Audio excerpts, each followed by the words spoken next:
Aujourd'hui, dans le casting de ma thèse en 180 secondes, place à Jean-Charles Hagopian.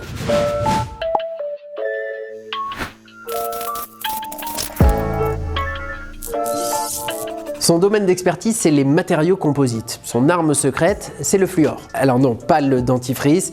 Le plus simple, c'est de l'écouter. C'est un excellent moyen de vulgariser la recherche scientifique. C'est vrai que ça paraît un petit peu obscur en général, la recherche aux yeux du commun des mortels qui n'en font pas. Et c'est l'occasion donc de faire connaître ses travaux de recherche, quels qu'ils soient, quel que soit le domaine, d'une manière simple et relativement ludique. Je travaille sur des matériaux composites avec des fibres de carbone que je recouvre au préalable d'un gaz qui s'appelle le fluor. Et après, je les teste mécaniquement. Et je compare les fibres qui ont été fluorées avec celles qui n'ont pas été fluorées et j'étudie la différence. Premièrement, l'avion, puisque les matériaux composites sont extrêmement utilisés dans le domaine aéronautique. Un épi de blé, pour rendre mes matériaux un peu plus verts que juste avec du carbone. Et troisièmement, je dirais une goutte d'eau, puisque le fluor que j'utilise sur mes fibres de carbone et de lin a notamment pour objectif de rendre mes matériaux plus résistants à l'eau.